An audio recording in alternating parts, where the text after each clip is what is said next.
The rain hit the windows of Carter Reed's penthouse office like tiny bullets, but he barely noticed. His eyes were fixed on the woman standing in his doorway, soaked from head to toe, holding a soggy package in her trembling hands. Her uniform was drenched, the delivery company logo barely visible on her shirt.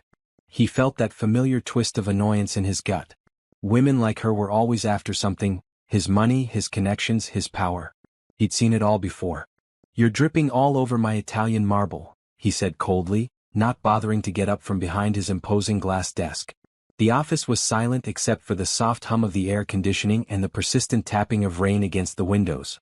"Just leave it on the table by the door." The woman didn't move.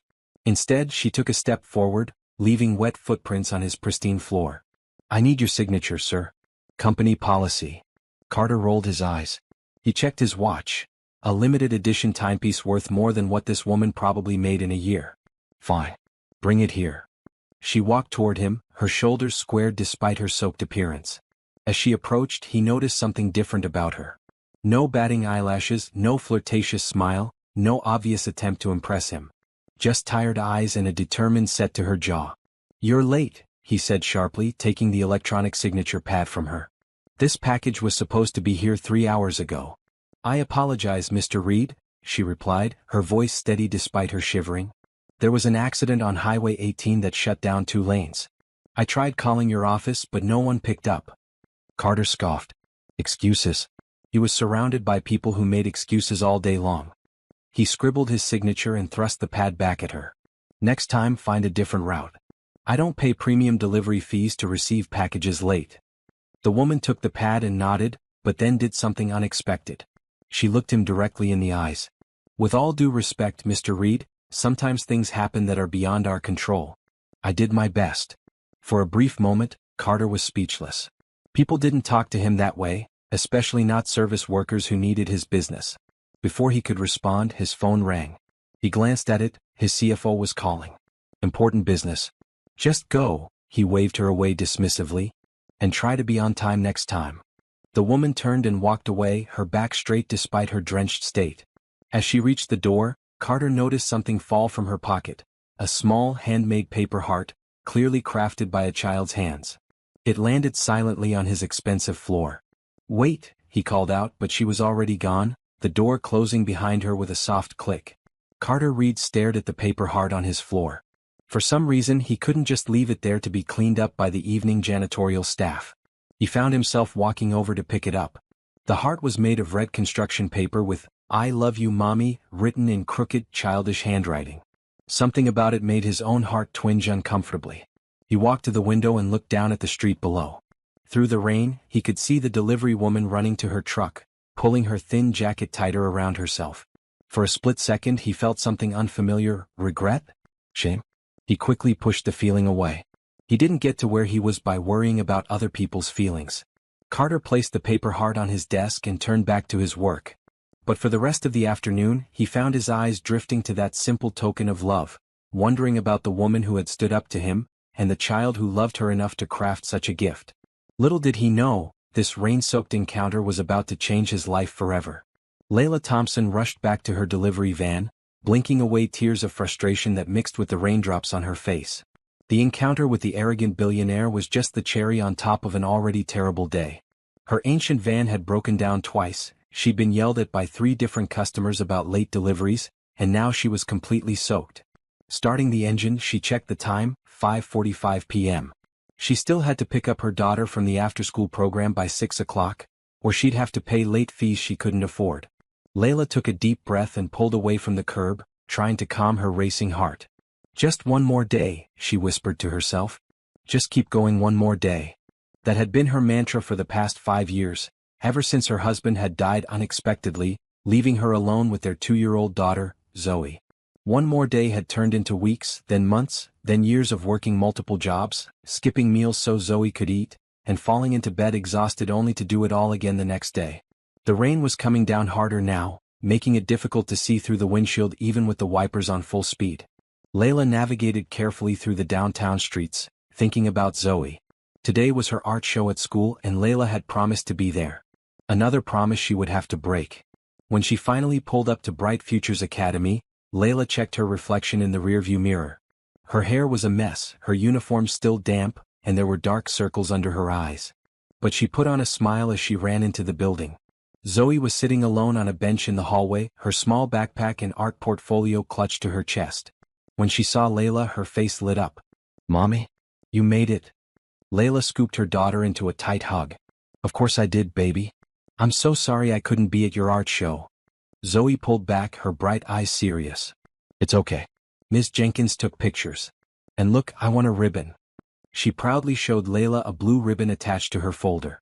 Layla felt her heart swell with pride and ache with regret simultaneously. "That's amazing, Zoe. I knew you would win. You're the best artist in the whole world." As they walked back to the van, Zoe chattering excitedly about her day, Layla realized something was missing. She patted her pockets frantically. "Zoe, did you see the heart you made me? The one I keep in my pocket for good luck." Zoe shook her head. "Maybe it fell out when you were working?" Layla's heart sank. That little paper heart had been her talisman for 2 years, ever since Zoe had made it for Mother's Day. She kept it with her always. "I must have lost it at that last delivery," she said softly. "At the big glass building. Can we go back and look for it?" Zoe asked hopefully. Layla shook her head, thinking of the cold man in the expensive suit who couldn't be bothered to look her in the eye. "No, honey. I don't think we can. But that's okay. You can make me another one, right?" "It won't be the same," Zoe said seriously. "That one had special love magic in it." As they drove home through the rain to their small apartment on the outskirts of the city, Layla couldn't help but think of the paper heart, probably swept up and thrown away by now in the billionaire's pristine office. Just another thing she'd lost along the way. She had no way of knowing that the heart was sitting on Carter Reed's desk, or that he found himself staring at it long after the workday had ended, feeling something shift inside him that he couldn't quite understand. Carter Reed was not a man who made mistakes. At least, that's what he told himself as he sat in his corner office the next morning, the small paper heart still on his desk where he'd left it the previous day. He should have thrown it away. He should have given it to his assistant to return to the delivery company. Instead, he'd left it there, a splash of red against the sleek white surface of his desk. His phone buzzed with a message from his assistant. "Your 9 a.m. is here. The architect for the new resort project." Carter sent back a quick, "Send him in," and tucked the paper heart into his desk drawer. No need for anyone to see it and get the wrong idea. He was Carter Reed, CEO of Reed Enterprises, not some sentimental fool. The meeting went well, as most of his meetings did. Carter had built his empire from nothing, turning a small inheritance into a global real estate and technology conglomerate worth billions. He had a reputation for being ruthless but fair, demanding but rewarding. He expected perfection because he gave perfection. After the architect left, Carter found himself opening the drawer and looking at the paper heart again. What was it about this simple craft project that kept drawing his attention? Perhaps it was because it was so out of place in his carefully curated world. Or perhaps it was because of the woman who had dropped it. The delivery driver who had looked him in the eye and stood her ground. On impulse, he pressed the intercom button. "Janet, get me the name of the delivery company that brought the package yesterday afternoon. The one with the legal documents from Mitchell & Sons." A few minutes later, his assistant's voice came through the speaker. "Elite Express Couriers, sir. Would you like me to call them?" Carter hesitated. What exactly was he planning to do? Yes. Find out who the delivery person was. Female, African American, probably in her early 30s. "I need to return something she left behind." "Of course, Mr. Reed. I'll take care of it right away." Carter leaned back in his chair, wondering what had come over him. He had meetings to attend, decisions to make, a company to run. Why was he wasting time trying to return a paper heart to a delivery driver he'd been rude to? Because it was the right thing to do, a small voice inside him said. And because you owe her an apology. Carter Reed didn't apologize to people. People apologized to him. But the memory of the woman's dignified response to his rudeness wouldn't leave him alone. Before he could reconsider, Janet's voice came through the intercom again. "Sir, I spoke with Elite Express. The driver's name is Layla Thompson. She's on shift today until 5 p.m. They gave me her delivery schedule. She'll be dropping packages at the Riverside Office Park around 1 p.m. Carter checked his watch. 11:30, he had a lunch meeting with potential investors at noon, but it was only a few blocks from Riverside. "Clear my 1 p.m. meeting. Reschedule it for tomorrow." "Yes, sir." "May I ask why?" "No, you may not," Carter replied, then softened his tone. "It's a personal matter, Janet. Nothing to worry about." As he prepared for his lunch meeting, Carter tried to convince himself that he was just being efficient. Returning the heart was a simple courtesy. It had nothing to do with the way the woman, Layla Thompson, had stood up to him, or the tired determination in her eyes. Nothing at all. Layla was having a better day. The sun was shining, her van was running smoothly, and she was actually ahead of schedule for once. She pulled into the Riverside office park and checked her delivery manifest. 3 packages, all going to different offices in the complex. Simple. She was walking back to her van after the second delivery when she stopped short. There, leaning against a sleek black sports car that probably cost more than she'd make in 10 years, was the man from yesterday. The rude billionaire in the expensive suit. For a moment, Layla considered turning around and walking the other way. But she wasn't a coward and she had a job to do. She squared her shoulders and continued toward her van, which was parked just a few spaces away from his car. "Miss Thompson," he called out as she approached. Layla stopped, surprised that he knew her name. "Mr. Reed. You remember me?" He seemed almost pleased by this. "Hard to forget," she said simply. She didn't add, "the rudest customer of the day." She didn't need to. To her surprise, Carter Reed looked uncomfortable. He straightened up from his casual pose against the car and adjusted his tie. "I believe you dropped something in my office yesterday." From inside his suit jacket, he produced the paper heart Zoe had made. Layla's eyes widened in surprise. "You kept it? And brought it back to me?" Carter shrugged, trying to look nonchalant. "It seemed important. Personal." Layla took the heart carefully as if it might disintegrate in her hands. "It is. My daughter made it for me 2 years ago. I carry it for good luck." She looked up at him, genuine gratitude in her eyes. "Thank you. Really. This means a lot to me." Carter felt something strange happen in his chest. A warm feeling that was both uncomfortable and pleasant at the same time. He wasn't used to genuine gratitude. Most people in his life wanted something from him. The simple thank you felt different. "I also wanted to apologize for my behavior yesterday," he said stiffly. The words felt foreign in his mouth. "I was unnecessarily rude." Layla tilted her head, studying him. "Yes, you were. But apology accepted." An awkward silence fell between them. Carter found himself noticing details about her he'd missed yesterday. The intelligence in her eyes, the way the sunlight brought out warm undertones in her dark skin, the slight dimple in her left cheek. "I should get back to work," Layla said finally, tucking the heart safely into her pocket. "I have deliveries to make." "Of course," Carter nodded, stepping aside. "I won't keep you." Layla walked to her van and opened the door.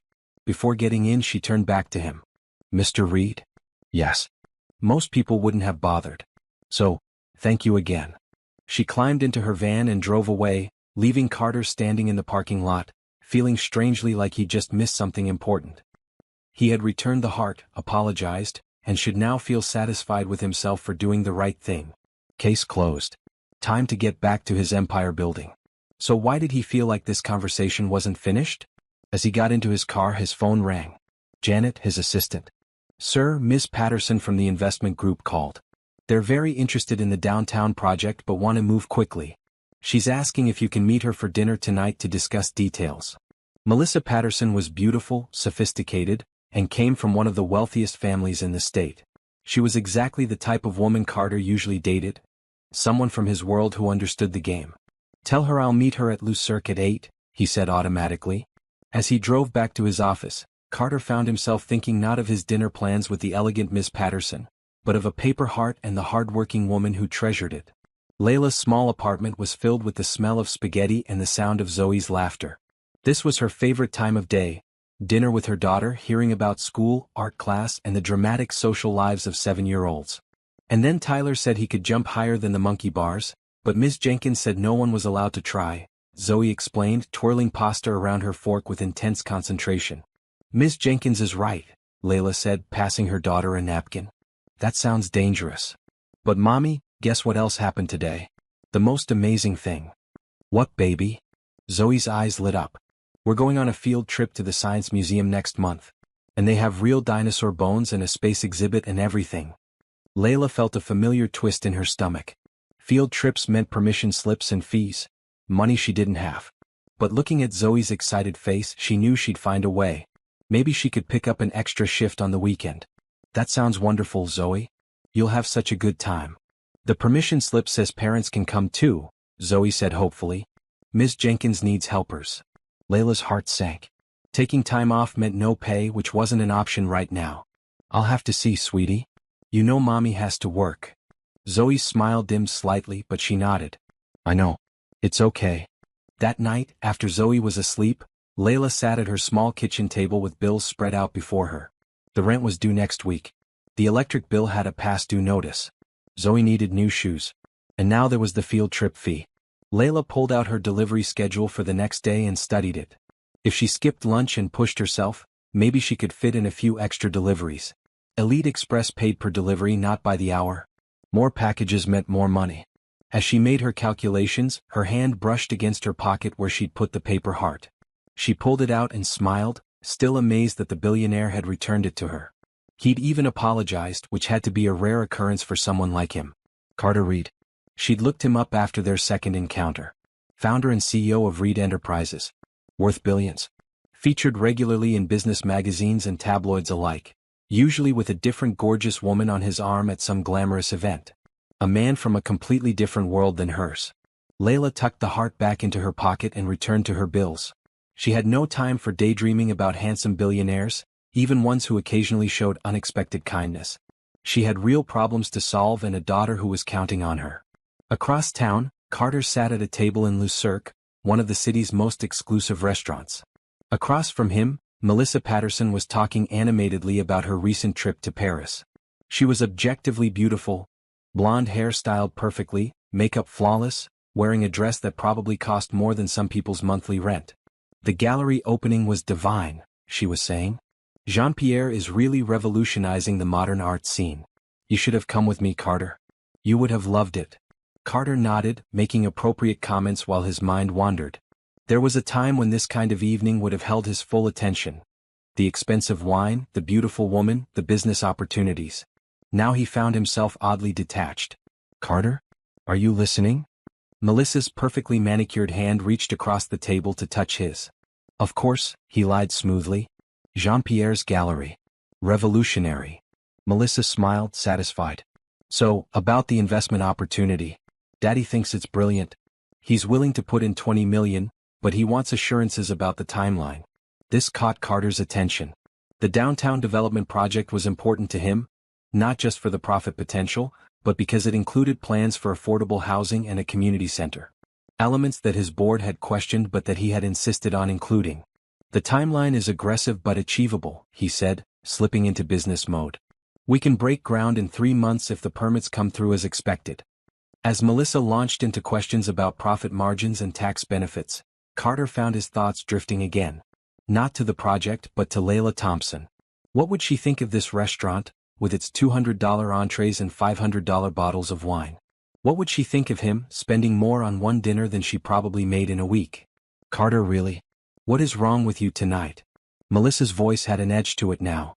You seem a million miles away. Sorry, he said, focusing on her again. Just a lot on my mind with this project. Melissa's irritation softened. You work too hard. You need to learn to relax. Her foot brushed against his under the table, her intentions clear. Maybe I can help with that after dinner? Any other night, Carter might have accepted the invitation. Melissa was attractive, available, and understood the rules of their world. No commitments, no complications. But tonight the prospect left him cold. I appreciate the offer, he said carefully, but I have an early meeting tomorrow. Another time, perhaps. Melissa's eyes narrowed slightly, but her smile remained fixed. Of course. Your work ethic is one of the things I admire about you. They finished dinner with polite conversation about mutual acquaintances and upcoming social events. Carter paid the exorbitant bill without a second glance and escorted Melissa to her car. I'll have my assistant call your father's office to set up a formal meeting about the investment, he said as they stood beside her Mercedes convertible. Perfect, Melissa replied, leaning in to kiss him lightly on the lips. And do try to find some time to relax, Carter. All work and no play. He watched her drive away, then got into his own car. Instead of heading toward his penthouse, he found himself driving aimlessly through the city. The night was clear and warm, the streets quieter than during the day but still alive with activity. Almost without conscious decision, he found himself in a neighborhood he rarely visited, a working-class area on the outskirts of downtown. The buildings here were older, the cars parked along the street more modest. People sat on front steps or small balconies enjoying the evening air. Carter slowed his car, feeling conspicuous in the expensive sports vehicle. What was he doing here? What was he looking for? He didn't know, but something about seeing how the rest of the world lived, the world Layla Thompson inhabited, felt important. His phone rang, displaying his assistant's name. Work never stopped, even at 10 p.m. "Reed," he answered. "Sir, I'm sorry to bother you so late, but Mr. Tanaka from Tokyo is on the line. He says it's urgent regarding the tech acquisition." Carter sighed. "Put him through." As he took the call and made a U-turn to head back to his office, Carter caught a glimpse of a small playground in a neighborhood park. A memory surfaced, Layla mentioning her daughter, the one who had made the paper heart. Did they come to parks like this? What was her daughter's name? What did Layla do when she wasn't delivering packages to rude billionaires? Questions he had no business asking about a woman he barely knew. A woman who was nothing like the people in his world. A woman who shouldn't matter to him at all. Yet as he drove back to his gleaming office tower to deal with the latest business crisis, Carter Reed couldn't shake the feeling that something important had happened when Layla Thompson looked him in the eye and accepted his apology. Something that might change everything if he let it. The Elite Cafe was Layla's favorite spot to grab lunch on her delivery route. The small diner was nothing fancy, just good food at reasonable prices and friendly service. Most importantly, they didn't mind if she parked her delivery van in their lot while she ate a quick meal. "The usual Layla?" Joe, the owner, called out as she entered. "Yes, please," she replied, sliding onto a stool at the counter. "But make it to go. I'm running behind today." Joe nodded and shouted the order to the kitchen. "Turkey sandwich on wheat, no mayo, extra pickles." While she waited, Layla checked her phone. She had 13 more deliveries to make before picking up Zoe from school. If traffic cooperated, she might just make it on time. "Rough day?" Joe asked, sliding a glass of water toward her. "The usual," Layla smiled tiredly. "Van broke down again this morning. Spent 2 hours getting it fixed." "That old thing needs to be retired," Joe said, shaking his head. "You worked too hard, girl." "Tell me about it," Layla sighed. "But unless someone wants to give me a new van for free, I'm stuck with Old Faithful and all her problems." The bell above the door jingled, and Layla glanced over automatically. She nearly fell off her stool in shock. Standing in the doorway, looking completely out of place in his expensive suit, was Carter Reed. Their eyes met, and for a moment both seemed equally surprised. Then Carter's face shifted into a carefully neutral expression as he walked toward the counter. "Miss Thompson," he nodded politely. "We meet again." "Mr. Reed," Layla replied, still stunned. "What are you doing here? This doesn't exactly seem like your usual lunch spot." "I had a meeting nearby," he said, taking the empty stool next to her. "My assistant recommended this place. Said they have the best turkey sandwiches in the city." Layla raised an eyebrow. "Your assistant has good taste. But I find it hard to believe you take lunch recommendations from your staff." Carter's mouth quirked in what might have been the beginning of a smile. "I'm not always the snob you think I am, Miss Thompson." "Order up," called the cook, sliding a paper bag across the counter to Joe. "Your lunch, Layla," Joe said, handing her the bag. He looked curiously between her and Carter. "Friend of yours?" "No," Layla said quickly. "Just someone I deliver to occasionally." "Carter Reed," Carter introduced himself, extending a hand to Joe. "And I'd like whatever she's having." Joe looked impressed as he shook Carter's hand. "Coming right up, Mr. Reed. Any friend of Layla's is welcome here." "We're not," Layla began, but Joe had already moved away to place the order. She turned to Carter. "Seriously, what are you doing here? Elite Cafe is at least 10 blocks from your office." Carter shrugged. "Maybe I wanted a change of scenery." Layla checked her watch and stood up. "Well, enjoy your sandwich. I have to get back to work." "Wait," Carter said, and something in his voice made her pause. "How's your daughter? The one who made the heart?" The question surprised Layla. "She's fine. Happy to have her lucky charm back." Carter nodded. "Good. That's good." An awkward silence fell between them. Layla shifted her weight, aware that she should leave but oddly reluctant. "Her name is Zoe," she found herself saying. "She's 7. "Zoe?" Carter repeated. "That's a beautiful name." "Thank you." Layla glanced at her watch again. "I really do have to go. Enjoy slumming it, Mr. Reed."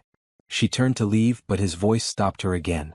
"Layla," he said, using her first name for the first time. "I wasn't just in the neighborhood. I came looking for you." She turned back, confused.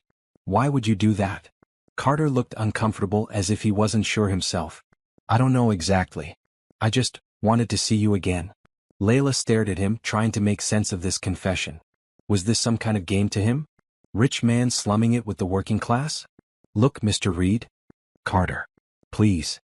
Carter, she amended. I don't know what this is, but I'm not interested in being some kind of charity project or walk on the wild side for a bored billionaire. I have a daughter who depends on me and a job I need to keep. Carter's expression hardened slightly.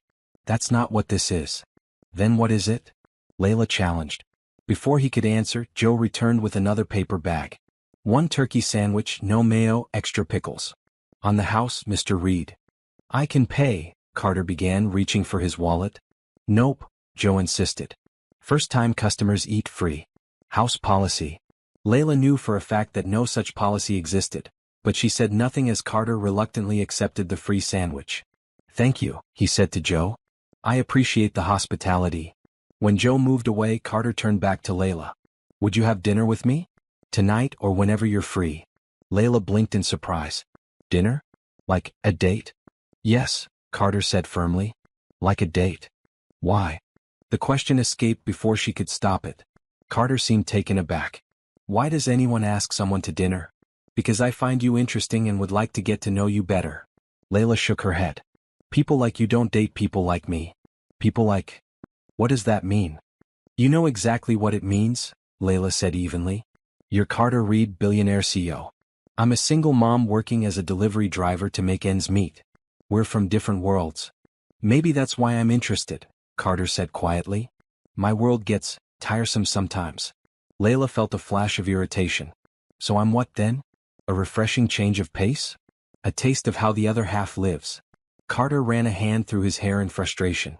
That's not what I meant. You're twisting my words. I'm being realistic, Layla countered. And I don't have time for games. I have deliveries to make. She turned to go, but Carter reached out and gently touched her arm. Please. Just dinner. 1 meal. If you hate it, I'll never bother you again. Layla looked at him, trying to read his intentions. His face, usually so confident and controlled, showed uncertainty. It made him seem more human, less like the cold billionaire she'd first met. I can't tonight, she said finally. I have Zoe. Tomorrow then? Layla hesitated. This was crazy. She should say no. But something in his eyes made her nod. Fine. Tomorrow. But I pick the place and I pay for myself. Relief washed over Carter's face. Deal. Wherever you want. Layla pulled out her phone. Give me your number. I'll text you the details. As they exchanged numbers, Layla couldn't believe what she was doing. Dating wasn't on her radar. She hadn't been on a proper date since before her husband died. And now she was agreeing to have dinner with a billionaire who had been incredibly rude to her just days ago? I really do have to go, she said, tucking her phone away. I'm already behind schedule. Of course, Carter nodded. Tomorrow then. As Layla walked out to her van, she felt like she was in some kind of alternate reality. Carter Reed wanted to have dinner with her. Carter Reed had tracked her down at her regular lunch spot to ask her out. It made no sense. Men like him dated models and heiresses, not delivery drivers with second-hand vans and overdue electric bills. As she started the engine, she saw Carter emerge from the cafe. He looked up, caught her watching, and gave her a small nod.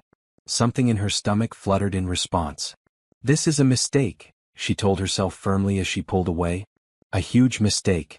But as she drove to her next delivery, she couldn't help but wonder what tomorrow would bring. Carter watched Layla's van disappear around the corner. What had just happened? He'd come looking for her on impulse, not even sure what he would say when he found her. And now they had a date? He took a bite of his sandwich as he walked back to his car. Joe had been right, it was excellent. Simple but perfectly prepared. Much like Layla herself, he thought, then shook his head at the fanciful comparison. His phone buzzed. A text from Janet. Mr. Tanaka's team sent over the revised contracts. Shall I have legal review them? Reality intruding. Carter typed a quick yes and got into his car. He had meetings all afternoon, decisions to make, a company to run. He didn't have time to be chasing after delivery drivers and eating sandwiches in diners. Yet as he drove back to his office, Carter felt lighter than he had in months. Tomorrow night, he would have dinner with Layla Thompson. A woman who looked him in the eye without fear or agenda. A woman who refused to be impressed by his wealth or status. A woman unlike any he had ever dated before. His phone rang again, another business call.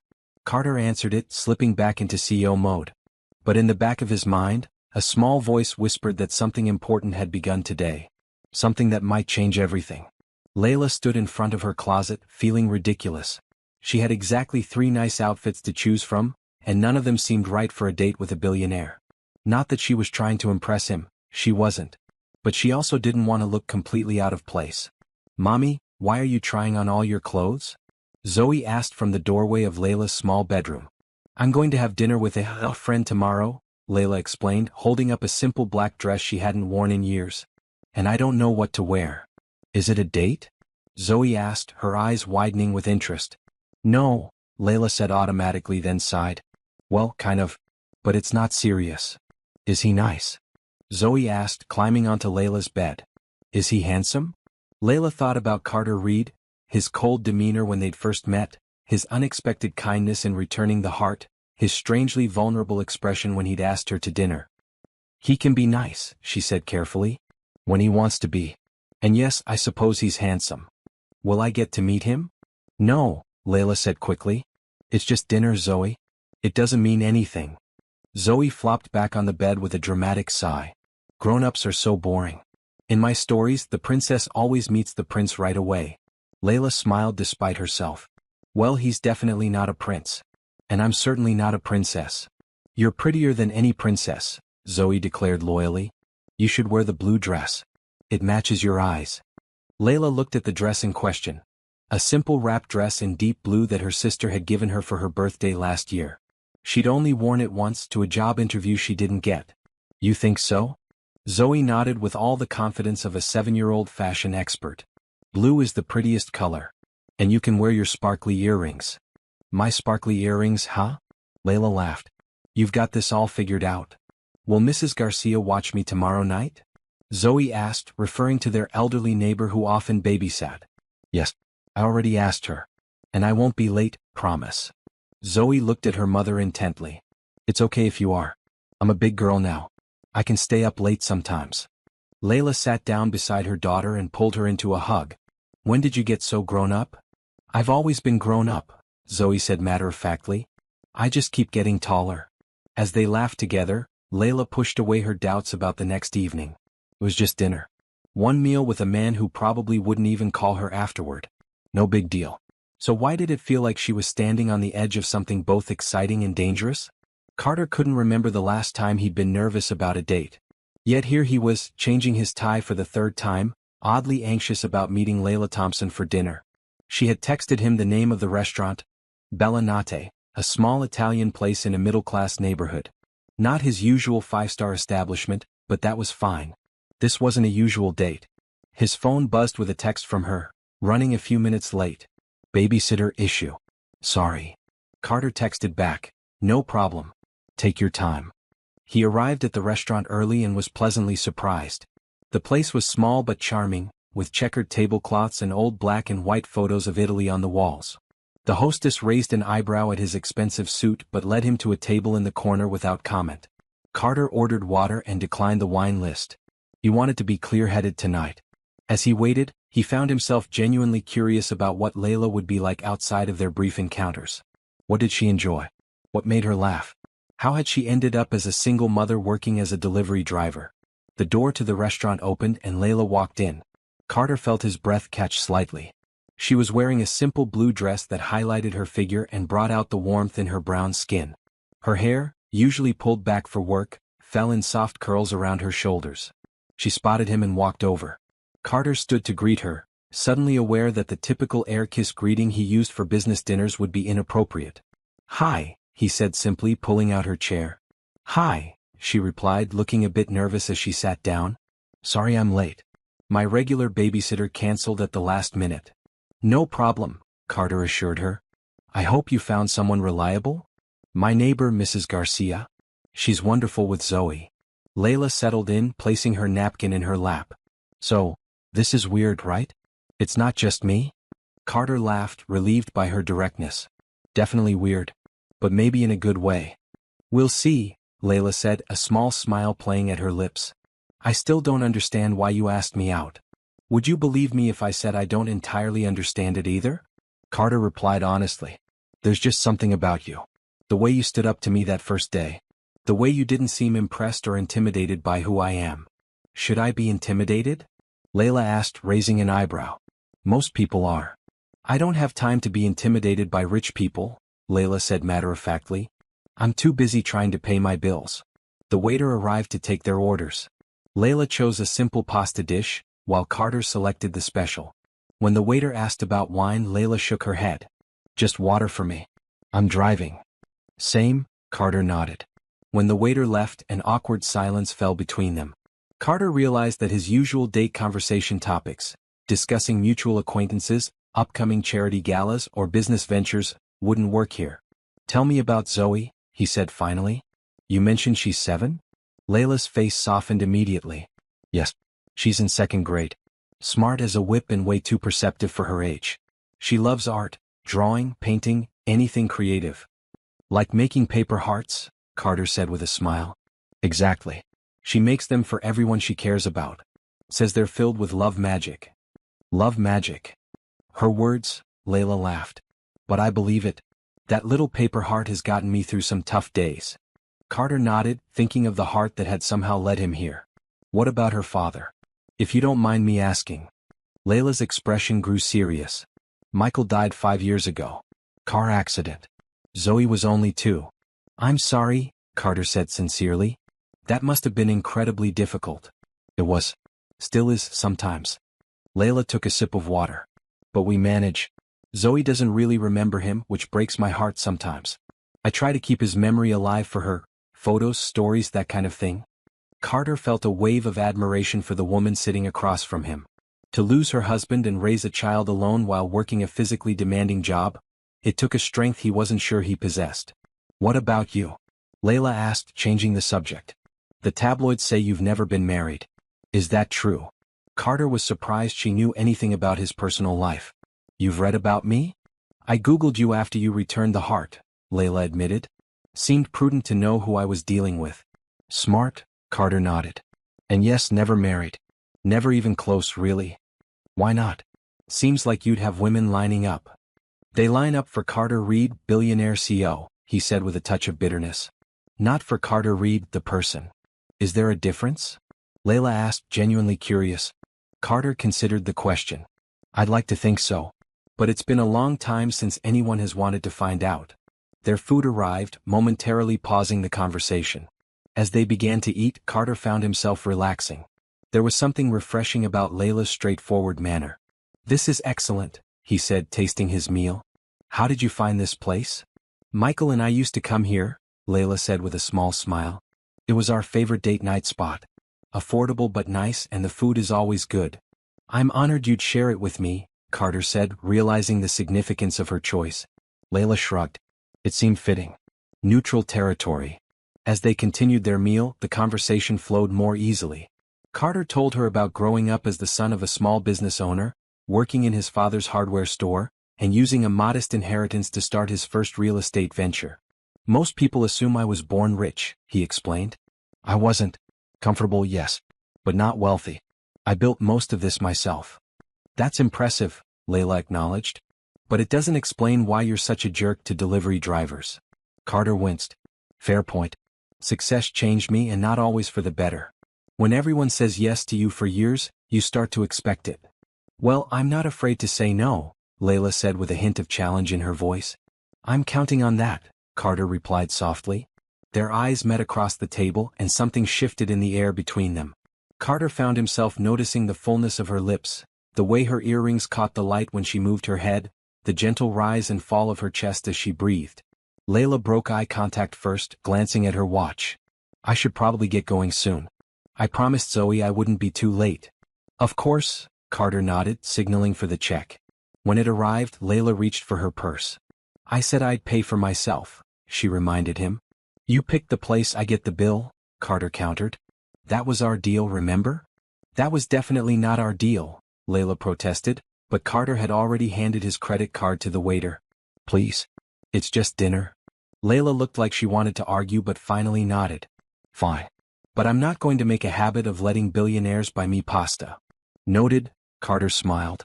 They walked outside together, the night air warm and fragrant with the scent of nearby flowering trees. Carter found himself reluctant for the evening to end. "Can I walk you to your car?" he asked. "Sure," Layla said. "It's just down the block." They walked in companionable silence. Carter resisted the urge to take her hand, aware that they were still practically strangers despite the unexpected connection he felt. When they reached her car, the same delivery van she used for work, Layla turned to face him. "This was surprisingly nice," she admitted. "Thank you for dinner." "Thank you for saying yes," Carter replied. "I'd like to see you again if you're open to it." Layla hesitated. "I don't know, Carter. This still feels like a mistake. We're just so different." "Maybe different is exactly what we both need right now," he suggested. "Just think about it?" Layla nodded. "I will." For a moment they stood facing each other, the street lamp casting a soft glow over them. Carter wanted to kiss her but sensed it was too soon. Instead, he leaned forward and gently kissed her cheek. "Good night, Layla Thompson." "Good night, Carter Reed," she replied, her voice slightly breathless. As she got into her van and drove away, Carter stood watching until her taillights disappeared around a corner. He felt oddly light, as if something heavy he'd been carrying had been set down. His phone buzzed in his pocket, probably business as always. But for once he didn't immediately check it. Instead, he walked slowly back to his car, replaying the evening in his mind, already looking forward to seeing her again. She would let him. "Mr. Reed, the board members are waiting in the conference room," Janet reminded him as Carter walked into his office the next morning. "I'll be there in 5 minutes," he replied, setting down his coffee. "Any urgent messages?" "Just the usual," Janet said, following him into his office with a tablet. "Mr. Davidson called again about the resort project. He's getting impatient." Carter nodded absently, his mind elsewhere. It had been 3 days since his dinner with Layla, and he hadn't heard from her. He'd sent one text the day after. "I enjoyed last night. Hope to see you again soon." But received no response. "Also," Janet continued, "Miss Patterson called. Twice. She wanted to know if you're attending the charity gala this weekend." Carter suppressed a grimace. He'd forgotten about the gala, a black tie event for his mother's favorite charity. His mother would be upset if he didn't show, but the prospect of spending the evening with Melissa and the rest of his usual social circle felt strangely unappealing. "Tell her I'll be there," he said finally. Duty was duty. "Alone?" Janet asked, eyebrow raised slightly. She'd been his assistant long enough to know his habits. He usually brought a date to these functions. "Yes," Carter said firmly. "Alone." Janet made a note on her tablet. "One more thing. Elite Express called. There was a problem with yesterday's delivery. They're sending someone to pick up the wrong package and deliver the correct one this afternoon." Carter's head snapped up. "Elite Express? Did they say who the driver would be?" Janet looked surprised by his sudden interest. "No, sir. Just that someone would be here around 3 p.m. "Thank you, Janet," Carter said, trying to sound casual. "That's all for now." After Janet left, Carter sat at his desk, staring at his phone. Should he call Elite Express and request Layla specifically? No, that would be awkward for her. But the possibility of seeing her again made his heart beat faster. He shook his head, annoyed with himself. Carter Reed didn't get flustered over women. Women got flustered over him. Yet here he was, acting like a teenager with a crush. The intercom buzzed. "Mr. Reed? The board is waiting." "On my way," he replied, straightening his tie and setting aside thoughts of Layla Thompson. He had a company to run. Layla stared at the delivery manifest with dismay. Reed Enterprises. Of course. The universe had a sick sense of humor. For 3 days she'd been avoiding thinking about Carter Reed and their dinner together. It had been nice, surprisingly nice, but also confusing and potentially complicated. She'd almost texted him back several times but always stopped herself. What was the point? They lived in different worlds. A few more dates wouldn't change that fundamental reality. "Thompson, you're taking the Reed Enterprises pickup and redelivery," her supervisor said, interrupting her thoughts. "Package went out wrong yesterday." Layla tried to hide her panic. "Can't someone else take it? I've got a full schedule already." Her supervisor gave her an odd look. "It's on your route. And aren't you the one who usually handles their deliveries anyway?" Yes, but..." Then it's settled. Reed Enterprises, 3 p.m. "Don't be late, they're an important client." Layla sighed in defeat. "Fine." As she loaded her van with the day's packages, including the correct one for Reed Enterprises, Layla tried to prepare herself for possibly seeing Carter again. What would she say? Should she apologize for not responding to his text? Should she act professionally and pretend their date never happened? By the time 3 p.m. rolled around, her stomach was in knots. She parked in the visitor section of the Reed Enterprises building and took a deep breath before grabbing the package and heading inside. The lobby was impressive, all glass and steel and expensive art. The receptionist looked up as Layla approached. "Elite Express," Layla said, keeping her voice professional. "I'm here to pick up a package that was delivered incorrectly and drop off the correct one." The receptionist nodded. "Yes, we were expecting you. Please sign in and I'll let Mr. Reed's office know you're here." Layla felt her heart skip. "Actually, I can just leave this with you and take the wrong package. No need to bother Mr. Reed. I'm afraid all package exchanges need to be logged by the recipient department," the receptionist explained. "It's company policy. Please have a seat and someone will be down shortly." Layla sat on one of the sleek leather couches, nervously smoothing her uniform. Part of her hoped that Carter would be in a meeting or out of the office entirely. Another part of her, a part she was trying to ignore, hoped to see him again. The elevator dinged and Layla looked up expectantly. But it wasn't Carter who emerged. It was an elegant woman in a designer suit that screamed executive assistant. "Elite Express?" the woman asked, approaching Layla. "Yes." Layla stood, holding out the package. "I have the correct delivery and need to pick up the one from yesterday." "Of course. I'm Janet, Mr. Reed's assistant." The woman's eyes were appraising as she took Layla's measure. "You're Layla Thompson, correct?" Layla blinked in surprise. "Yes. How did you know?" Janet's expression gave nothing away. "Mr. Reed mentioned you might be handling our deliveries. Please come with me." As they rode the elevator up to the executive floor, Layla felt increasingly uncomfortable. Had Carter talked about her to his assistant? What had he said? "Mr. Reed is currently in a meeting," Janet explained as they exited the elevator. "But he asked to be notified when you arrived." "That's not necessary," Layla said quickly. "I'm just here to exchange packages." Janet led her to a large office with Carter's name on the door. "Please wait here. The incorrect package is on the desk. I'll let Mr. Reed know you're here." Before Layla could protest further, Janet departed, leaving her alone in Carter's office. It was just as she remembered, spacious and elegant, with floor-to-ceiling windows offering a spectacular view of the city. The furniture was expensive but tasteful, the art on the walls original and likely worth small fortunes. Layla spotted the package on the desk and quickly moved to retrieve it. She should leave the correct package and go before Carter finished his meeting. This wasn't the place for another awkward encounter. But as she turned to leave, the office door opened and Carter stood there, slightly out of breath as if he'd hurried from his meeting. "Layla," he said, a smile spreading across his face. "I was hoping it would be you." "Mr. Reed," she replied formally, aware that they were in his workplace. "I've exchanged the packages. I should get going." Carter's smile faltered at her professional tone. "Please stay a minute. I've been wanting to talk to you." "I'm working," Layla reminded him. "And you're in a meeting." "They can wait," Carter said, closing the door behind him. "Why didn't you return my text?" Layla sighed. "Because I don't think this is a good idea, Carter. Whatever this is between us." "You felt it too then?" He took a step closer. "That connection at dinner?"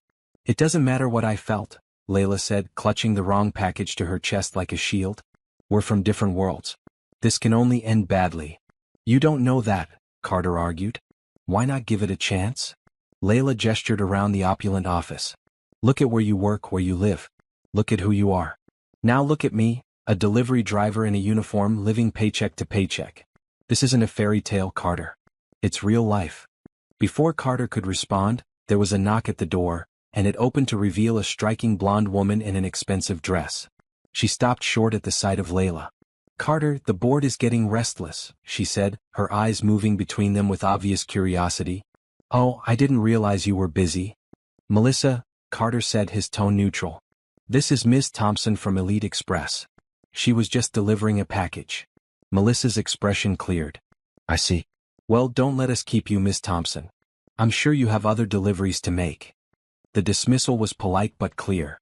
Layla nodded, grateful for the interruption. "Yes, I do. Thank you, Mr. Reed. Sorry for the mix-up with the packages." She moved toward the door, but Carter stepped in front of her. "Layla," he said quietly. "Please call me." Layla glanced at Melissa, who was watching them with narrowed eyes. "Goodbye, Mr. Reed." She brushed past him and walked quickly to the elevator, feeling Melissa's gaze burning into her back. As the doors closed, she caught a glimpse of Carter looking after her, his expression unreadable. Once safely back in her van, Layla let out a long breath. This was exactly why getting involved with someone like Carter Reed was a bad idea. His world was full of beautiful women in designer clothes who belonged in his expensive office. Women who didn't have to pick up their children from school or worry about paying the electric bill. Women who weren't her. Who was that? Melissa asked as soon as Layla had left. I told you. A delivery driver, Carter replied, walking back to his desk. Melissa folded her arms. A delivery driver you called by her first name and asked to call you. I don't see how that's any of your business, Melissa. It's not, she conceded. I'm just curious. She seemed familiar with you. Carter met her gaze coolly. The board is waiting, you said? Melissa held his gaze for a moment, then nodded. Yes. They're getting impatient. Shall we? As they walked back to the conference room, Carter knew he should be focusing on the meeting ahead. But his mind kept returning to Layla's words. This isn't a fairy tale, Carter. It's real life. Maybe she was right. Maybe the differences between them were too great. But something in him refused to accept that. He'd felt more alive during their simple dinner at Bellinotte than he had in years of attending exclusive restaurants with women like Melissa. Carter? Melissa's voice broke into his thoughts. They had reached the conference room door. Sorry, he said, focusing on the present. Let's go. But as he entered the room full of board members in expensive suits, he made a decision. He wasn't going to let Layla Thompson dismiss what was happening between them so easily. Different worlds or not, he wanted to see where this could go. He just had to figure out how to make her give it a chance. Mommy, someone's at the door. Zoe called out as Layla was folding laundry in her bedroom. Layla checked the time, 9:30 a.m. on Saturday. She wasn't expecting anyone. Coming, baby. She made her way to the front door of their small apartment, patting down her messy hair. She was still in her pajamas, an old t-shirt and sweatpants, and hadn't planned on getting dressed until later. Saturdays were her one day to relax a bit. When she opened the door, she froze in shock. Carter Reed was standing there, dressed casually in jeans and a button-down shirt, holding what appeared to be a picnic basket. Good morning, he said, looking slightly uncomfortable but determined. What are you doing here? Layla asked, bewildered. How do you even know where I live? Carter had the grace to look embarrassed. I may have looked up your address in the Elite Express delivery records. I know that's crossing a line, but you didn't return my calls. Because I didn't want to talk to you, Layla pointed out, keeping her voice low so Zoe wouldn't hear. That wasn't an invitation to show up at my home. Who is it, Mommy? Zoe appeared beside Layla, curious eyes taking in the stranger at their door. Carter's expression softened as he looked at the little girl. You must be Zoe. I'm Carter, a friend of your mom's. You're tall, Zoe observed matter-of-factly. And you have a basket. Is it a present? Sort of, Carter replied, shifting his attention back to Layla. I thought maybe you and your mom might like to go on a picnic today. If she's not too mad at me for showing up uninvited. Layla was torn between anger at his presumption and a reluctant admiration for his boldness. Before she could respond, Zoe was bouncing with excitement. A picnic? Can we go, Mommy? Please? We never go on picnics. Zoe, go brush your teeth while I talk to Mr. Reed, okay? Layla said gently. Once Zoe had disappeared down the hallway, Layla stepped outside, pulling the door mostly closed behind her. You have some nerve, she said, keeping her voice low but intense. Showing up at my home without warning, using my daughter to manipulate me. That wasn't my intention, Carter interrupted. I just wanted to see you again. You wouldn't answer my calls or texts. Did it occur to you that there was a reason for that? Carter ran a hand through his hair in frustration. Yes, but I think you're wrong. About us being too different. About this not being worth trying. Layla crossed her arms over her chest, suddenly very aware that she was standing in her pajamas in the hallway of her modest apartment building. You don't even know me, Carter. I know enough to want to know more, he said simply. I know you're strong and independent and love your daughter more than anything. I know you work harder than anyone I've ever met. I know you make me feel different, better. Layla felt her resolve weakening. There was an earnestness in his eyes that seemed genuine. I can't just drop everything because you decided to show up, she said, but her tone had softened. Zoe and I have plans today. It wasn't entirely true. Their plans consisted of laundry, grocery shopping, and maybe a movie at home if they had time. What kind of plans? Carter asked, a small smile playing at his lips as if he knew she was making excuses. Before Layla could answer, the door opened wider, and Zoe reappeared, now with brushed teeth and wearing a mismatched outfit she'd clearly picked out herself. "I'm ready for the picnic," she announced triumphantly. Layla closed her eyes briefly. "Zoe, I didn't say we were going." "But Mommy, it's a picnic," Zoe said as if that explained everything. "With a real picnic basket and everything." Layla looked from her daughter's excited face to Carter's hopeful one. She was outnumbered. "Fine," she sighed. "Give me 15 minutes to get ready." Zoe cheered while Carter's face broke into a genuine smile. "Take your time. We've got all day." "You can come in and wait," Layla said reluctantly, opening the door wider. "But don't get any ideas. I'm still mad at you." Carter entered the apartment, looking around with interest but not judgment. The place was small but clean and homey, with Zoe's artwork adorning the walls and a collection of well-loved furniture. "You can sit on the couch," Zoe instructed Carter seriously. "I'll show you my drawings while we wait for Mommy." As Layla headed to her bedroom to change, she heard Zoe chattering away to Carter, showing him her art portfolio with all the confidence of a gallery owner. To his credit, Carter seemed genuinely interested, asking questions and complimenting her work. Layla closed her bedroom door and leaned against it, taking a deep breath. What was she doing? Letting Carter read into her home, into her life, into Zoe's life. It was risky and probably foolish. But as she heard Zoe's delighted laugh in response to something Carter said, she couldn't help the small smile that curved her lips. It had been a long time since anyone had shown interest in them, in her as a woman, not just as Zoe's mom or as a delivery driver. She quickly changed into jeans and a simple blouse, ran a brush through her hair and applied minimal makeup. When she emerged, she found Carter sitting on the floor with Zoe, helping her draw what appeared to be a unicorn. "You're not very good at drawing," Zoe was saying with brutal honesty. Carter laughed. "No, I'm not. Maybe you could teach me sometime."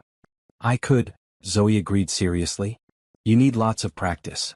Carter looked up as Layla entered the room, and something in his expression made her heart beat faster. He looked at her as if she were beautiful.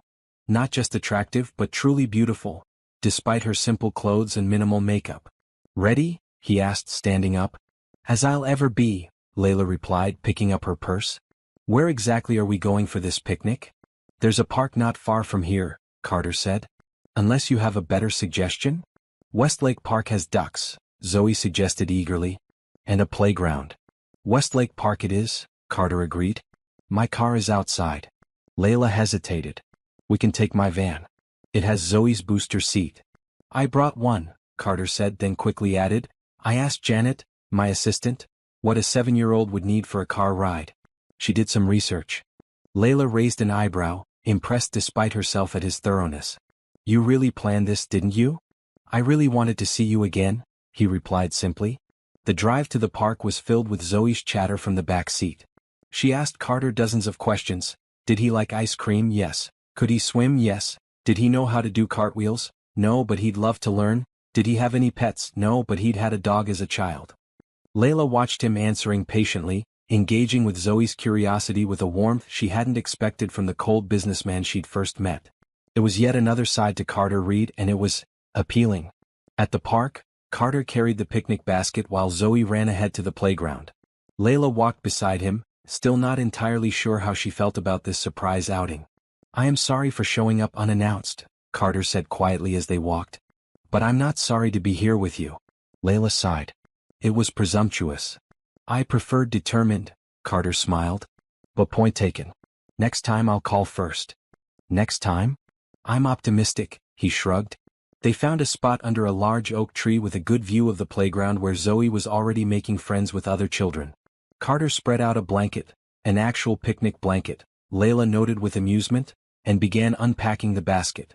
Layla's eyes widened as he pulled out containers of fresh fruit, sandwiches, pasta salad, cookies, and even sparkling water and juice boxes.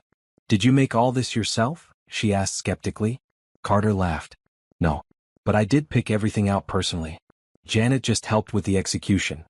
"Of course you have staff to prepare your picnics," Layla said, but there was no bite to her words. She was actually touched by the effort. They called Zoe over to eat, and for a while the three of them enjoyed the food and the beautiful day. Zoe kept them entertained with stories from school, and Carter seemed genuinely interested in every word. After eating, Zoe ran back to the playground, leaving them alone on the blanket. She's amazing, Carter said, watching Zoe climb the jungle gym. So smart and confident. She is, Layla agreed, a mother's pride evident in her voice. She makes everything worth it. Everything? The long hours, the constant struggle to make ends meet, the exhaustion, Layla explained. On the worst days when I feel like I can't take another step, I look at her and find the strength to keep going. Carter was quiet for a moment. I admire that, he said finally. That kind of love and dedication. I'm not sure I've ever loved anything that deeply. Not even your company? Layla asked. That's different.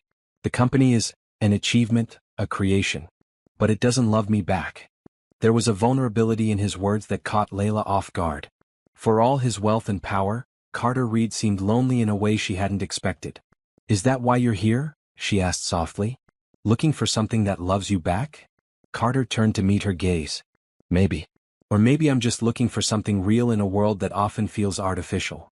Layla found herself drawn into his eyes, which were surprisingly expressive for a man who kept such tight control in his professional life. There was warmth there and hope, and a question she wasn't sure she was ready to answer. Mommy, watch me. Zoe called from the top of the slide, breaking the moment. Layla turned and waved, calling out encouragement as Zoe slid down, laughing all the way. When she looked back at Carter, he was smiling, but the intensity was still there in his eyes. I'm not asking for promises, Layla, he said quietly. Just a chance. A real chance to see if this could be something. Layla sighed. It's complicated, Carter. I have Zoe to think about. I can't just. I know, he nodded. And I respect that. She comes first. She should come first. But that doesn't mean there can't be room for something else too. Before Layla could respond, Zoe came running back, flopping dramatically onto the blanket. I'm tired. And thirsty. Carter handed her a juice box with a smile. Playgrounds are hard work, huh? The hardest, Zoe agreed solemnly, taking a long drink. Can we feed the ducks now? Did you bring duck food? Layla asked, expecting the answer to be no. Carter reached into the picnic basket and pulled out a small paper bag. Cracked corn and oats. I read that bread isn't good for ducks, but this is healthier for them. Layla blinked in surprise. You really did think of everything. I tried, he said simply. They packed up the remains of their picnic and walked to the pond where several ducks were swimming lazily in the afternoon sun. Zoe took the bag from Carter and carefully began tossing small handfuls of the mixture into the water, squealing with delight as the ducks swam over. Standing slightly apart from Zoe, Carter gently touched Layla's arm. I meant what I said earlier. I'm not trying to rush anything or complicate your life. I just want a chance. Layla watched her daughter, so happy and carefree in this moment. Maybe it was selfish, but a part of her wanted this too, not just for Zoe but for herself. A chance to be more than just a struggling single mom. A chance to feel like a woman again, desired and pursued. Okay, she said finally, turning to face him. A chance. But we take it slow and Zoe comes first. Always. Carter's face lit up with a genuine smile that transformed his usually serious features. Agreed. On all counts. For the rest of the afternoon, they explored the park, with Zoe leading the way, showing Carter all her favorite spots. He listened attentively, asked questions, and even let her teach him how to skip rocks on the pond, though he was terrible at it, much to Zoe's amusement. By the time they returned to Layla's apartment, Zoe had decided that Carter was her new friend and made him promise to come back soon to see her latest art project. I will, he promised, kneeling down to her level. If that's okay with your mom. Zoe looked up at Layla expectantly. Can he, Mommy? Please? Looking at the two of them, her daughter's hopeful face and Carter's equally hopeful eyes, Layla felt both fear and something close to happiness. We'll see, she said, which Zoe correctly interpreted as a yes and responded with a cheer. After Zoe went inside to wash up, Carter lingered at the door. Thank you for today, he said. It was the best Saturday I've had in. I can't remember how long. It was nice, Layla admitted. Unexpected but nice. Can I call you tomorrow? He asked. Layla nodded. Yes. But remember, slow. Slow, Carter agreed. Then, just as he had after their dinner, he leaned in and placed a gentle kiss on her cheek. Good night, Layla. As she watched him walk away, Layla touched her cheek where his lips had been. What was she getting herself into? There were 100 reasons why this was a bad idea. But for the first time in years she was allowing herself to hope for something more than just survival. And hope, dangerous as it was, felt surprisingly good. Carter checked his reflection in the mirror one last time. The charity gala was in full swing downstairs in the grand ballroom of the city's most exclusive hotel, but he'd stepped away for a moment of quiet. His phone buzzed with a text from Layla. Zoe just showed me her math test. Plus, celebrating with ice cream. How's your fancy party? A smile spread across his face as he typed a reply. Tell her congratulations from me. Party is as expected. Wish I was having ice cream with you two instead. It had been 3 weeks since their picnic in the park. 3 weeks of careful dating. Dinner at modest restaurants, walks in the park, even a movie with Zoe one rainy afternoon.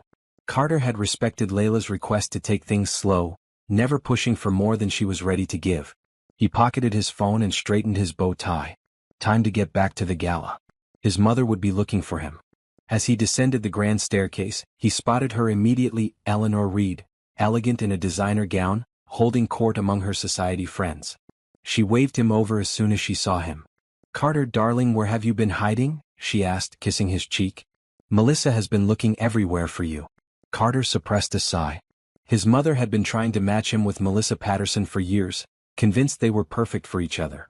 I had a business call, Mother. Nothing important. Well, now that you're back, I want to introduce you to the Andersons. They've just donated $1 million to the foundation. As Carter followed his mother, making polite conversation and shaking hands, he felt oddly disconnected from it all. This had been his world for so long, charity galas, business networking, social climbing. But now it all seemed hollow somehow. There you are, Melissa's voice came from behind him.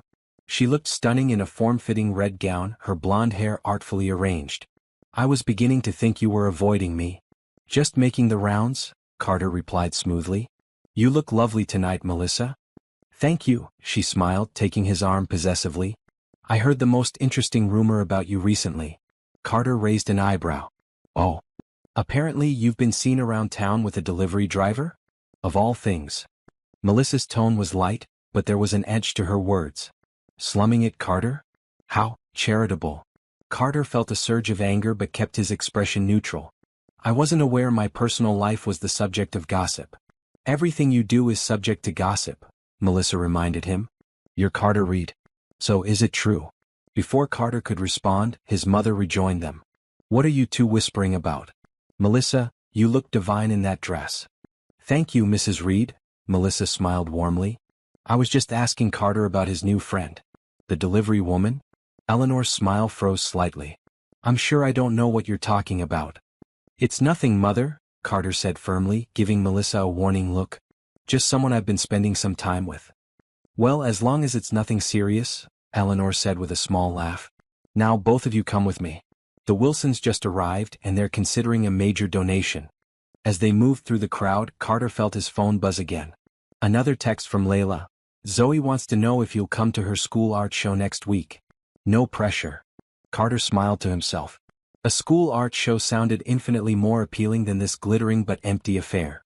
He typed back, wouldn't miss it. Just tell me when and where. Carter, do pay attention, his mother chided as they approached an elderly couple. Mr. and Mrs. Wilson, you remember my son, Carter? The rest of the evening passed in a blur of social niceties and business conversations.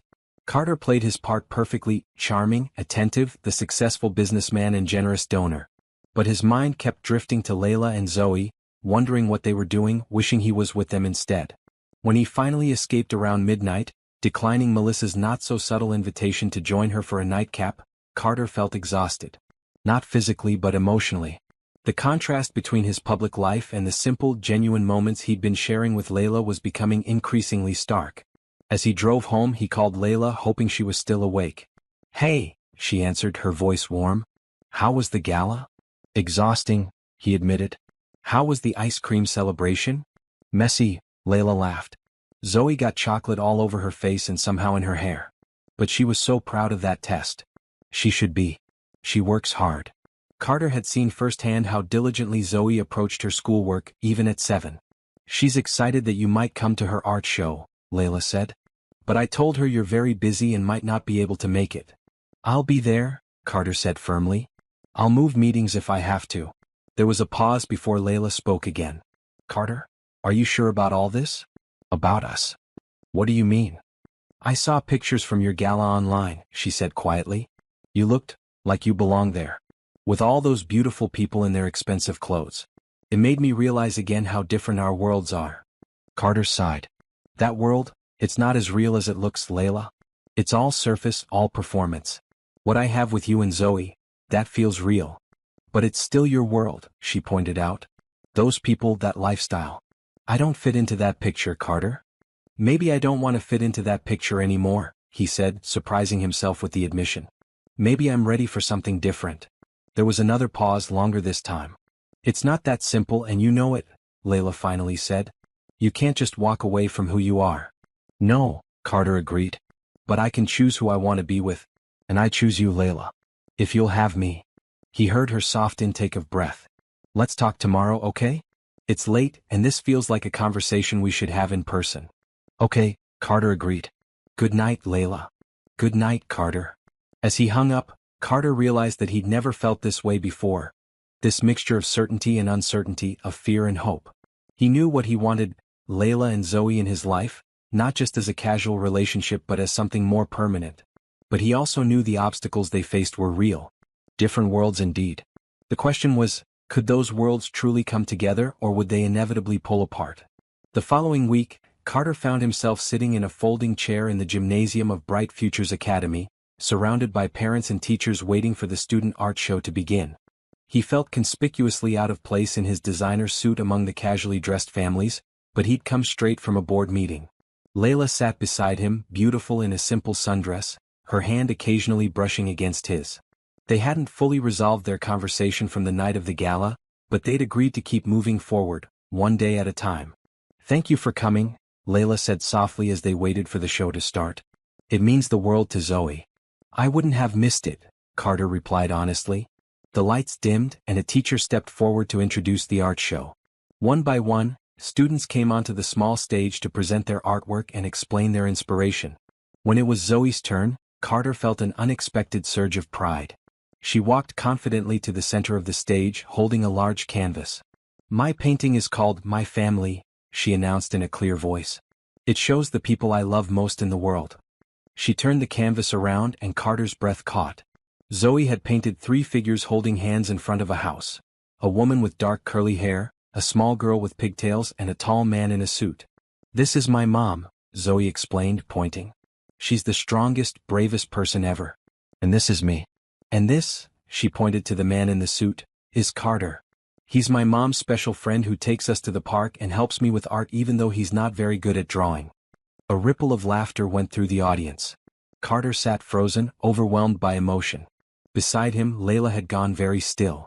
My dad is in heaven, Zoe continued matter-of-factly, but Mom says he's always watching over us. And now we have Carter too, so our family is growing. Thank you. As Zoe left the stage to polite applause, Carter turned to Layla, who looked as stunned as he felt. Layla, I had no idea, she whispered. I didn't know she was going to do that. I'm so sorry if it made you uncomfortable. Uncomfortable? Carter repeated, taking her hand firmly in his. Layla, that was the greatest honor anyone has ever given me. Tears welled in Layla's eyes. She's getting attached to you. I was afraid of this. I'm attached to her too, Carter said simply. And to you. Before Layla could respond, the art show ended, and children began rushing to find their parents. Zoe appeared, beaming with pride, her painting clutched to her chest. Did you like it? She asked eagerly, looking at Carter. Did you see you were in it? Carter knelt down to her level, his heart full. I loved it, Zoe. It's the most beautiful painting I've ever seen. Can we hang it at your house? She asked innocently. So you can see it every day? Carter glanced at Layla, whose expression was a mixture of emotions he couldn't quite read. I think that's up to your mom, sweetheart. Layla smoothed Zoe's hair, buying herself time to respond. We'll see, baby. But I'm sure Carter would love a photo of it for now. Zoe seemed satisfied with this answer and was soon distracted by her teacher calling her to help clean up the art supplies. As she ran off, Carter stood, still holding Layla's hand. We need to talk about this, Layla said quietly. About what's happening here. I know, Carter agreed. But not here. They collected Zoe and her artwork and made their way to the parking lot. Carter had driven separately, having come from work. Can I come over later? He asked as they reached Layla's van. After Zoe's in bed? Layla nodded. Yes. We definitely need to talk. The look they shared was heavy with unspoken words and feelings. Whatever happened next would change things between them, for better or worse remained to be seen. Later that night, after Zoe was asleep, Layla waited nervously for Carter's arrival. She changed into jeans and a comfortable sweater, made coffee, and was pacing her small living room when the soft knock came at the door. Carter had changed too into more casual clothes, jeans and a simple button-down shirt. It still looked expensive, but at least he wasn't in a suit. He handed her a small gift bag as he entered. "What's this?" she asked, taking it. "Open it," he encouraged. Inside was a framed photo of Zoe's painting, perfectly captured and beautifully framed. "How did you?" "I asked her teacher if I could take a quick photo after the show," Carter explained. "And I know someone who does rush framing jobs." "Of course you do," Layla said with a small smile, setting the frame on her coffee table. "It's perfect. Thank you." They sat on the couch, the silence between them both comfortable and tense at the same time. Finally Layla spoke. "Carter, what are we doing?" "Really?" He took her hand, his expression serious. "I'm falling in love with you, Layla. And with Zoe. I think you know that." Layla's heart raced at his words. "It's too fast. We've only known each other a few months." "Sometimes you just know," Carter said simply. "I've never felt this way before, like I'm finally where I'm supposed to be when I'm with you too." "And what about the rest of it?" Layla asked. "Your company, your social obligations, your mother who I'm sure would be horrified at the idea of her son dating someone like me?" "None of that matters if I'm not happy," Carter insisted. "And I'm happy with you. Happier than I've been in years." "It's not that simple," Layla sighed. "You saw Zoe's painting. She's already thinking of you as family. What happens if this doesn't work out? She's already lost one important man in her life. I can't let her get hurt again." Carter's expression grew even more serious. "I would never hurt Zoe intentionally. Or you. But I understand your concern. All I'm asking is that we keep moving forward. Together. See where this leads." "And what about your world? Those galas and business dinners and society events?" Layla asked. "Do you expect me to fit into all that?" "Only if you want to," Carter said. "I don't care about any of that. But..." He hesitated. "Would you be willing to try? Just once? To see if it's as terrible as you imagine?" Layla raised an eyebrow. "What exactly are you asking?" "There's another charity event next month. More low-key than the gala. Would you come with me? As my date?" Carter asked, his eyes hopeful. "I'd like the people in my life to meet the woman who's changed it so completely." Layla felt a flutter of panic at the thought. "Carter, I don't have anything to wear to something like that. I wouldn't know how to act or what to say. I'd embarrass you." "You could never embarrass me," Carter said firmly.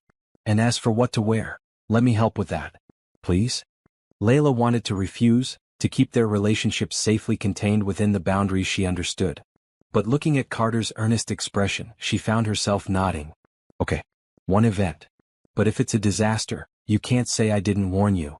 Carter's face lit up with a smile. "It won't be a disaster. And even if it is, we'll face it together."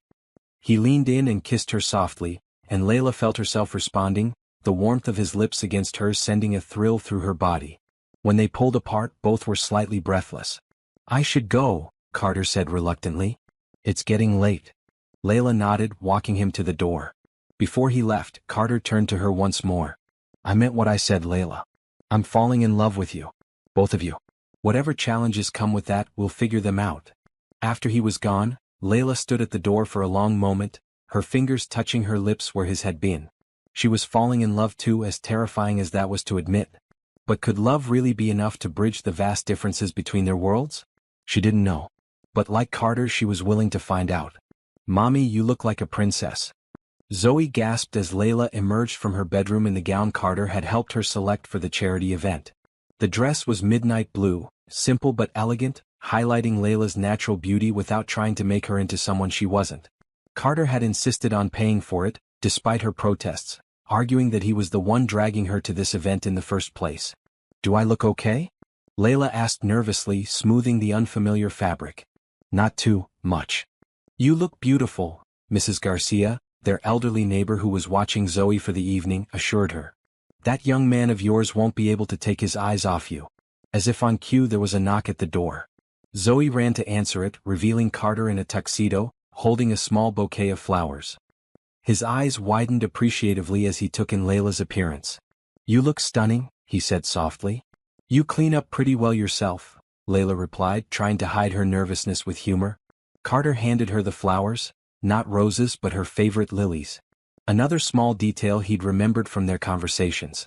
These are for you. And these, he produced a small gift bag, are for the artist of the house. Zoe took the bag eagerly, pulling out a set of professional quality colored pencils. Wow. Real artist pencils. Thank you, Carter. You're welcome, Zoe. I expect a masterpiece when I get back, he teased.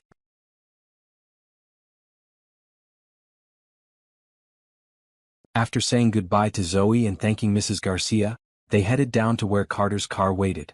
As he opened the door for her, Layla took a deep breath. I'm nervous, she admitted. I've never been to anything like this. Carter took her hand, squeezing it reassuringly. Just be yourself.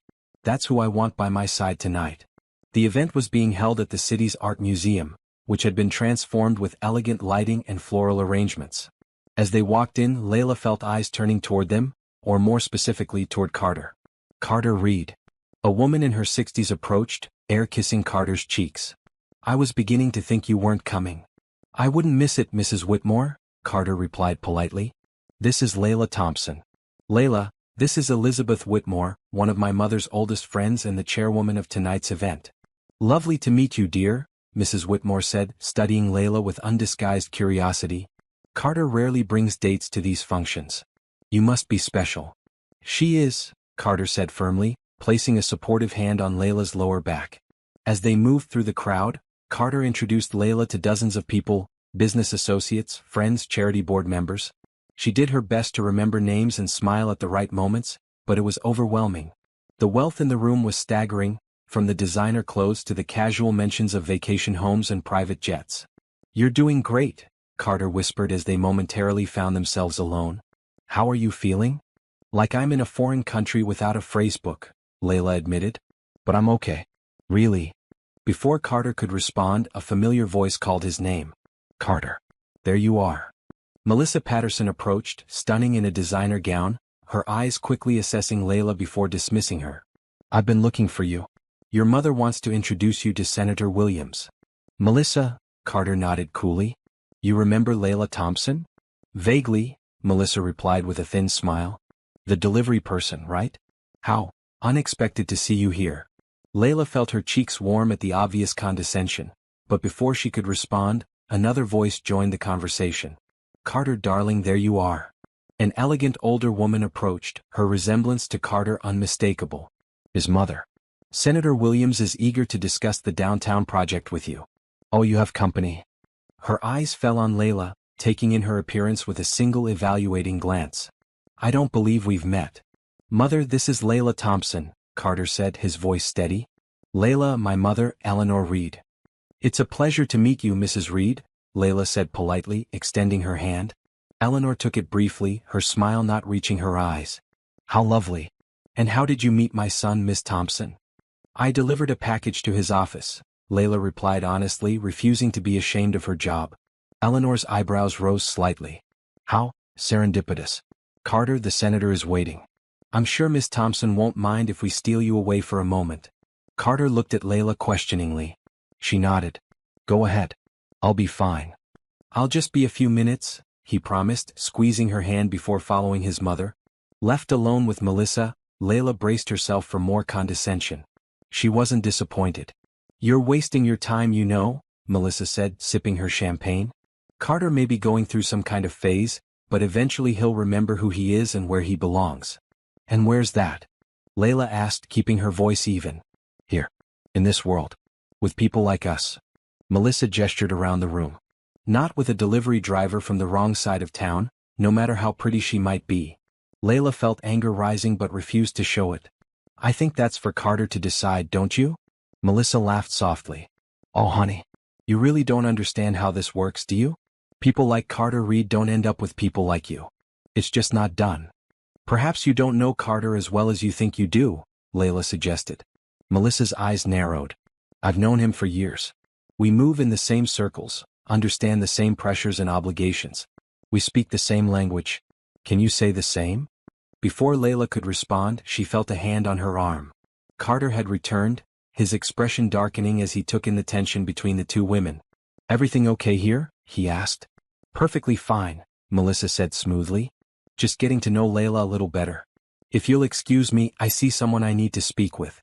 As she glided away, Carter turned to Layla. "What did she say to you?" "Nothing I couldn't handle," Layla assured him, though her confidence had been shaken. "How was the senator?" "Boring," Carter said dismissively. "I'm sorry for leaving you with Melissa. She can be difficult." "She was just marking her territory," Layla said with a small smile. "I get it. You two have history?"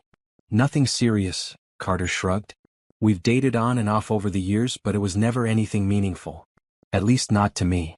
The evening continued, a blur of introductions, small talk, and surreptitious glances. Layla did her best to fit in, but she couldn't shake the feeling that she was playing a part in a play where everyone else knew the script but her. Finally, after what felt like hours, Carter leaned in close. "Want to get out of here?" "God, yes," Layla breathed, relief washing over her. They said their goodbyes, accepting compliments on Layla's dress and Carter's downtown project with equal grace. In the car, Layla finally relaxed, slipping off her heels with a sigh of relief. "So," Carter asked as they drove, "how bad was it?" Layla laughed softly. "Not as terrible as I feared, but not something I'd want to do every weekend either." "Fair enough," Carter nodded. "You were amazing, you know. Everyone was impressed." "With you maybe," Layla said. "To them, I was just some curiosity you brought along." "Your mother barely looked at me." Carter sighed. "My mother is set in her ways. She'll come around once she gets to know you." "Will she?" Layla looked out the window at the passing city lights. "Your friend Melissa seems to think I'm just a phase you're going through." Carter's hands tightened on the steering wheel. "Melissa doesn't know what she's talking about." "Doesn't she?" Layla turned to face him. "Carter, tonight made it very clear just how different our worlds are. Those people, that lifestyle, it's not me. It never will be." "I'm not asking you to become someone you're not," Carter insisted. "I love you for who you are." The words hung in the air between them. It wasn't the first time he'd told her he was falling in love, but it was the first time he'd stated it so directly, so definitively. "You think you do," Layla said softly. "But what happens when the novelty wears off? When you get tired of explaining to your friends why you're dating a delivery driver? When your mother starts pressuring you to find someone suitable?" Carter pulled the car over to the side of the road and turned to face her fully. "I love you, Layla Thompson. Not as a novelty or a rebellion or a phase. I love your strength, your honesty, your dedication to Zoe. I love the way you look at the world, the way you've made me see things differently." Layla felt tears threatening. "I love you too," she whispered. "That's why this scares me so much. Because when it ends—" "Who says it has to end?" Carter interrupted, taking her hands in his. "Yes, we come from different worlds. Yes, there will be challenges. But I'm not going anywhere unless you tell me to." Layla looked into his eyes, seeing the sincerity there. "I want to believe that." "Then believe it," Carter said simply. "One day at a time, remember?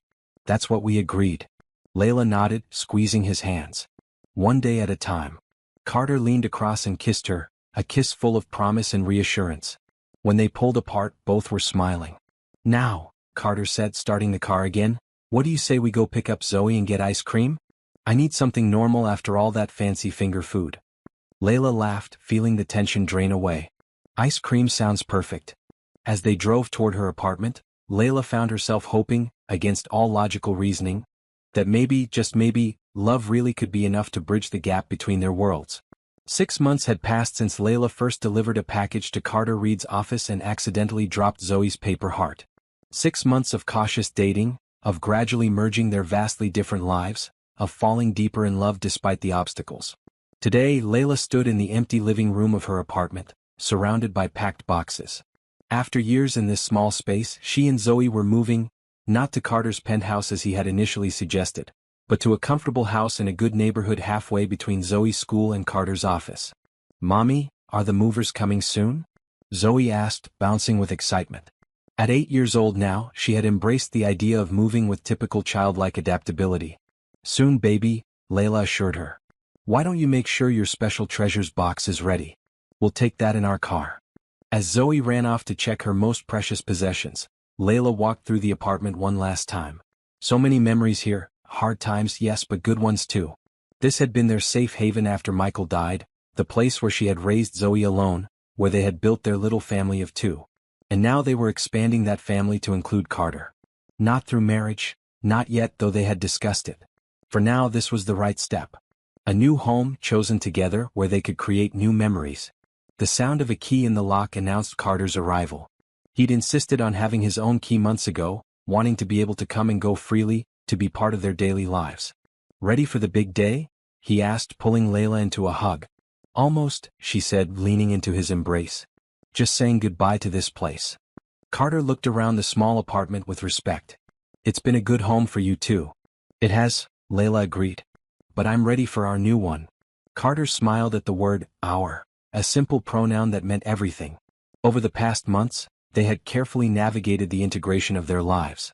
Carter had cut back on unnecessary social obligations to spend more time with Layla and Zoe. Layla had left Elite Express for a management position at a logistics company, a job Carter had helped her find, but that she had earned entirely on her own merits. They had faced obstacles, of course.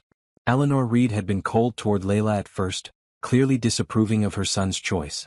But Zoe, with her childlike charm, had gradually won over the formidable woman. It was hard even for Eleanor to resist a child who looked at her with such open curiosity and called her Ms. Eleanor with such politeness. Melissa and others in Carter's social circle had eventually realized that Layla wasn't going anywhere and had adjusted their behavior accordingly. Some genuinely welcomed her, impressed by her intelligence and straightforward manner. Others merely tolerated her, but Layla found she didn't much care. The opinions that mattered were those of the people she loved. "Carter." Zoe came racing back into the living room. "Is our new house ready? Did you make sure my room is painted purple like you promised?"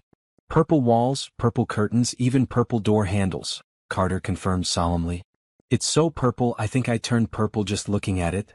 Zoe giggled, throwing her arms around his waist. "You're silly." The relationship between Carter and Zoe had blossomed naturally. He never tried to replace Michael in her life. Both he and Layla made sure Zoe's father remained a sacred presence, his memory honored and preserved. But Carter had found his own place in Zoe's heart, as a friend, a mentor, and increasingly a father figure. The doorbell rang, the movers had arrived. The next few hours passed in a whirlwind of activity as boxes and furniture were loaded onto the truck. Finally, the apartment was empty except for the three of them and Zoe's treasures box. "Ready?" Carter asked, taking Layla's hand. She nodded, feeling a mixture of nostalgia and excitement. "Ready." They drove to the new house in Carter's car, Zoe chattering excitedly from the back seat about her plans for her new room and the garden and the treehouse Carter had promised to help her build. When they arrived, the moving truck was already there, the crew waiting for instructions. The house was beautiful, not ostentatious, but spacious and welcoming, with a large yard and plenty of room for all of them. "I still think it's too much," Layla murmured to Carter as the movers began unloading their things. "It's just right," Carter insisted. "Not too big, not too small. Perfect for the three of us." As they directed the movers where to place furniture and boxes, Layla couldn't help but marvel at how far they had come. A year ago she would never have imagined this life, a beautiful home, a job she enjoyed, and a man who loved her and her daughter with his whole heart. Once the movers had finished and left, the three of them stood in the living room, surrounded by boxes but together. "We're home," Carter said, putting his arms around both of them. "Home," Zoe echoed happily, leaning into his side. Layla felt peace wash over her. "Yes, we're home." That evening, after a dinner of pizza ordered in and eaten picnic style on the floor, Zoe's choice, they put Zoe to bed in her new room.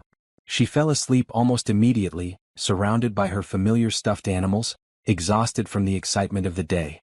Carter and Layla retreated to the back porch, where they sat on the swing, looking out at their new backyard in the gathering twilight. "Happy?" Carter asked, his arm around Layla's shoulders. "Very," she said, leaning against him. "It's all happened so fast though. Sometimes I still can't believe it." "Which part? That you're dating a billionaire, or that said billionaire turned out to be not such a jerk after all?" Carter teased. Layla laughed. "Both. Remember how rude you were that first day?" "I was terrible," Carter admitted. "Thank God you dropped that paper heart, or I might never have seen you again." Layla reached into her pocket and pulled out the now-worn paper heart that Zoe had made so long ago. She still carried it with her, a reminder of where their journey had begun. "It really did have love magic in it," she said softly. "Just like Zoe said." Carter took the heart gently, examining it in the fading light. "We should frame this. Put it somewhere special in our new home. I'd like that, Layla agreed. They sat in comfortable silence for a while, watching as the first stars appeared in the evening sky. I have something for you, Carter said finally, reaching into his pocket. I was going to wait, but I don't want to wait anymore. He pulled out a small velvet box and Layla's breath caught. Carter. Just listen, he said, taking her hand. I know we agreed to take things one step at a time, and moving in together was already a big step. I'm not trying to rush you. He opened the box, revealing a beautiful but not ostentatious diamond ring. This isn't a demand or an expectation. It's a promise. A promise that whenever you're ready, whether that's next month, next year, or 5 years from now, I'll be here loving you and Zoe, building this life with you. Tears filled Layla's eyes as she looked at the ring, then up at Carter's face, so different now from the cold businessman she'd first met. His eyes were warm, filled with love and hope and a vulnerability he showed only to her. Ask me, she whispered. Carter's eyes widened slightly. Are you sure? Layla nodded. I'm sure. Carter slid off the swing onto one knee, still holding her hand. Layla Thompson, you changed my life the moment you walked into my office. You showed me what real strength looks like, what love can be, what truly matters in this world. Will you marry me? Layla didn't hesitate. Yes. Yes, I'll marry you. Carter slipped the ring onto her finger, then pulled her into a kiss that held all the promise of their future together. When they finally broke apart, both were smiling through tears. Zoe is going to be so excited, Layla laughed. She's been dropping hints for months. I know, Carter grinned. She actually helped me pick out the ring. Made me promise not to tell you. She knew. Layla gasped. That little schemer. She's got good taste, Carter said, looking at the ring now sparkling on Layla's finger. Said you'd like something pretty but not too fancy. Layla shook her head in amazement. She knows me well. You both do. As night fell around their new home, they stayed on the porch talking about their future together. Not just the wedding but all the life they would build, the memories they would create, the family they had become. Later, as they lay in bed in their new room, Layla rested her head on Carter's chest, listening to the steady beat of his heart. What are you thinking? He asked, stroking her hair. I'm thinking about that paper heart, she said softly. How something so small and simple could lead to all this. It wasn't just the heart, Carter said. It was you, your courage, your honesty, the way you stood up to me. You were the first person in years to see me, the real me, not just the billionaire CEO. And you were the first person since Michael to see me as more than just a struggling single mom, Layla replied. You saw me. I still see you, Carter whispered. And I'll keep seeing you every day for the rest of our lives. Layla tilted her face up to kiss him, feeling the certainty of his promise in the tenderness of his lips. They had crossed worlds to find each other, the wealthy businessman and the hardworking delivery driver. And in doing so, had created a new world entirely their own. A world built on love, understanding, and the simple magic of a child's paper heart.